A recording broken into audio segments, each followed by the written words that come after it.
कपूर का जन्म और पालन पोषण मुंबई में हुआ था। अपने पिता की ओर से कपूर पंजाबी मूल की है और अपनी माता की ओर से वह मराठी और कोंकणी वंश की है। उनके नाना पंढरीनाथ कोल्हापुरे दीनानाथ मंगेशकर के भतीजे कोल्हापुर के थे और उनकी नानी पणजी गोवा की रहने वाली थी। द हिंदुस्तान टाइम्स के साथ एक साक्षात्कार में कपूर ने खुलासा किया कि उनकी परवरिश एक मराठी के रूप में हुई थी क्योंकि उनके नाना महाराष्ट्र में रहते थे। उसने कहा है कि वह एक बच्चे के रूप में एक कब्र के दौर से गुजरी और उसने खुद को एक मजबूत रवैया बताया जिसके कारण वह जानबूझकर लड़कों के साथ लड़ाई कर रही थी। कपूर के परिवार के सदस्यों में उनके पिता शक्ति कपूर और मां शिवांगी कपूर, उनके बड़े भाई सिद्धांत कपूर, उनकी 2 चाची पद्मिनी कोल्हापुरे और तेजस्विनी कोल्हापुरे शामिल हैं, जो भारतीय सिनेमा में सभी अभिनेता है। वह लता मंगेशकर, आशा भोसले, मीना खादीकर, उषा मंगेशकर और हृदयनाथ मंगेशकर की भतीजी है। अभिनेताओं के परिवार से ताल्लुक रखने वाले कपूर छोटी उम्र से ही अभिनेत्री बनना चाहते थे। वह अपने माता पिता के कपड़े पहनकर फिल्मी डायलॉग्स की रिहर्सल करती थी और आईने के सामने बॉलीवुड गानों पर डांस करती थी। वह बचपन में अपने पिता के साथ विभिन्न शूटिंग स्थानों पर भी गई थी। डेविड धवन की एक शूटिंग के दौरान कपूर ने उनके साथ खेलने के लिए अभिनेता वरुण धवन से मित्रता की और वे एक दूसरे को फिल्मी पंक्तियां पहुंचाते हुए एक कैमरा होने का नाटक करते हुए एक मशाल पकड़े हुए थे और वे गोविंदा के फिल्मी गीतों पर नृत्य भी कर रहे थे। कपूर ने अपनी स्कूली शिक्षा जमनाबाई नरसी स्कूल में की और 15 साल की उम्र में वह अमेरिकन स्कूल ऑफ बॉम्बे में स्थानांतरित हो गई, जहां वह अभिनेत्री अथिया शेट्टी और अभिनेता टाइगर श्रॉफ के साथ सहपाठी थी। टाइम्स ऑफ इंडिया के साथ एक साक्षात्कार में शेट्टी ने खुलासा किया कि वे सभी नृत्य प्रतियोगिताओं में भाग लेते थे। 17 साल की उम्र में खुद को प्रतिस्पर्धी मानते हुए कपूर ने फुटबॉल और हैंडबॉल खेला क्योंकि उन्हें लगा कि ये खेल चुनौतीपूर्ण है।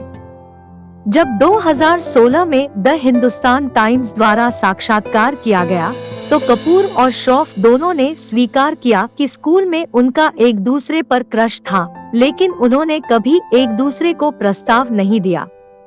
कपूर ने तब बोस्टन विश्वविद्यालय में मनोविज्ञान में दाखिला लिया, लेकिन निर्माता अंबिका हिंदुजा द्वारा उन्हें फेसबुक पर देखे जाने के बाद उन्होंने अपनी पहली फिल्म में आने के लिए अपने नए साल में छोड़ दिया, जिन्होंने उन्हें 3 पत्ती में एक भूमिका के लिए चुना। फिल्मफेयर पत्रिका के साथ एक साक्षात्कार में शक्ति कपूर ने खुलासा किया कि कपूर मुश्किल से 16 साल के थे जब उन्हें उनकी पहली film lucky no time for love की पेशकश सलमान खान द्वारा की गई थी, जब उन्होंने उनके स्कूल के एक नाटक को देखा, लेकिन उन्होंने अस्वीकार कर दिया। प्रस्ताव के रूप में वह एक मनोवैज्ञानिक बनने की इच्छुक थी। कपूर को बचपन से ही एक गायक के रूप में प्रशिक्षित किया गया था क्योंकि उनके नाना और मां शास्त्रीय गायिका है। नाटक 3 पत्ती में अभिनय की शुरुआत की।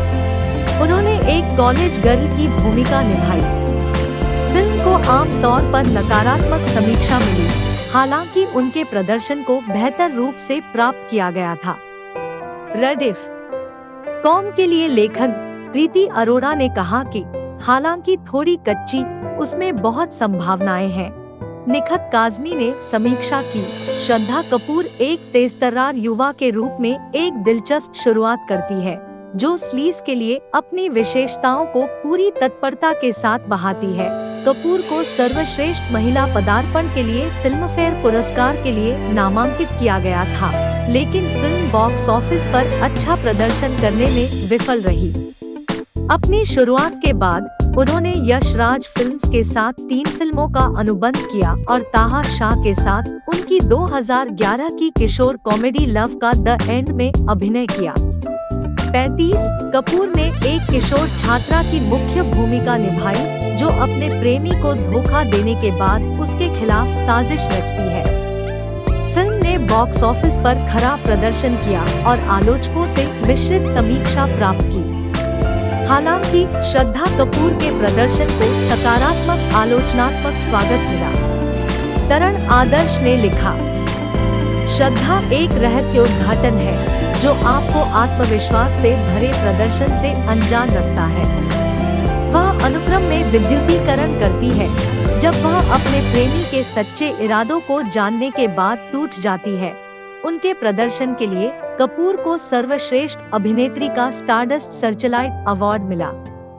बाद में कपूर को यशराज फिल्म्स के साथ अपने सौदे के एक हिस्से के रूप में औरंगजेब में मुख्य महिला भूमिका की पेशकश की गई। हालांकि उन्होंने इसके बजाय विशेष फिल्म्स की आशिकी 2 पर हस्ताक्षर किए, जिससे यशराज फिल्म्स के साथ 3 फिल्मों का अनुबंध रद्द कर दिया गया। 2016 में कपूर की अंतिम release rock musical drama rock on 2 थी, जो 2008 की रॉक ऑन की अगली कड़ी थी। उन्हें फरहान अख्तर, अर्जुन रामपाल और प्राची देसाई के साथ कास्ट किया गया था। उन्होंने जिया शर्मा की भूमिका निभाई, जो एक अंतर्मुखी गायिका और कीबोर्ड प्लेयर है, जो अपने पिता के साथ एक उपेक्षित रिश्ते का शिकार होती है। तैयारी के लिए उन्होंने अलग अलग किताबें पढ़ने में समय बिताया और गायिका सामंथा एडवर्ड्स के तहत गायन का प्रशिक्षण लिया। द हिंदू की नम्रता जोशी ने फिल्म को नापसंद किया और कपूर के प्रदर्शन को स्वच्छेद रूप से नम्र और विनम्र माना। 2017 में श्रद्धा कपूर ने शाद अली के रोमांटिक ड्रामा ओके जानू में आदित्य रॉय कपूर के साथ फिर से अभिनय किया। मणिरत्नम की तमिल रोमांटिक ड्रामा ओ कधल कन्मनी की रीमेक फिल्म का निर्माण करण जौहर ने धर्मा प्रोडक्शंस के बैनर तले किया था। कपूर अगली बार रोमांस हाफ गर्लफ्रेंड में दिखाई दिए, जिसमें उन्हें अर्जुन कपूर के साथ जोड़ा गया था। यह चेतन भगत के इसी नाम के उपन्यास पर आधारित थी और उन्हें निर्देशक मोहित सूरी के साथ फिर से मिला दिया। बाद की फिल्म की समीक्षा में एनडीटीवी के राजा सेन ने इसे बेवकूफ मंदबुद्धि वाला रोमांस माना और कपूर को तीखा और निरर्थक बताया। बाद में 2017 में कपूर अपूर्व लखिया की हसीना पारकर में दिखाई दी, जो आतंकवादी दाऊद इब्राहिम की बहन की बायोपिक थी, जिसने खुद का अपराध मंडल चलाया। कपूर ने अपने भाई सिद्धांत कपूर के साथ नाममात्र की भूमिका निभाई, जिन्होंने इब्राहिम का किरदार निभाया था। फिल्म को नकारात्मक समीक्षा मिली। फर्स्ट पोस्ट के अन्ना एम वेटिकर ने कपूर के प्रदर्शन को पटकथा के रूप में नीरस के रूप में माना और कहा कि वह परिपक्व और खतरनाक दिखने की कोशिश करती है, लेकिन प्रयास बहुत अधिक दिखाता है। उनकी 2017 की किसी भी रिलीज ने बॉक्स ऑफिस पर अच्छा प्रदर्शन नहीं किया। कपूर ने अगली बार कॉमेडी हॉरर फिल्म स्त्री 2018 में राजकुमार राव के साथ अभिनय किया। नालेबाग किंवदंती के आधार पर फिल्म ने उन्हें एक रहस्यमय अनाम महिला के रूप में दिखाया, जिसे राव के चरित्र से प्यार हो जाता है। समीक्षक सैबल चटर्जी ने फिल्म के नारीवादी उपपाठ पर ध्यान दिया और कपूर को गूढ़ महिला के रूप में उपयुक्त रूप से बर्फीले पाया। राजीव मसन ने कहा कि वह अपने चारों ओर रहस्य की हवा के साथ आकर्षक आउट ऑफ टाउनर के रूप में अच्छी तरह से मिश्रित है। 76 रुपया 7 बिलियन से अधिक की सकल कमाई के साथ स्त्री उस समय तक उसकी सबसे अधिक कमाई करने वाली रिलीज के रूप में उभरी। उसी वर्ष कपूर ने ग्रामीण भारत में बिजली के मुद्दों के बारे में एक सामाजिक समस्या फिल्म 32 गुल मीटर चालू में शाहिद कपूर के साथ वापसी की। स्क्रिप्ट में मिले सामाजिक संदेश के कारण वह इस परियोजना के लिए सहमत हो गई। स्टूडियो क्रिएर्स एंटरटेनमेंट द्वारा क्रू को पारिश्रमिक देने में विफल रहने पर फिल्मांकन विवाद में फंस गया था। एक संक्षिप्त अंतराल के बाद भूषण कुमार द्वारा परियोजना को संभालने के बाद उत्पादन फिर से शुरू हुआ। इंडिया टुडे के लिए लिखते हुए चारू ठाकुर ने कहा कि कपूर को जहां तक उनके अभिनय कौशल का सवाल है, उन्हें बहुत आगे जाने की जरूरत है।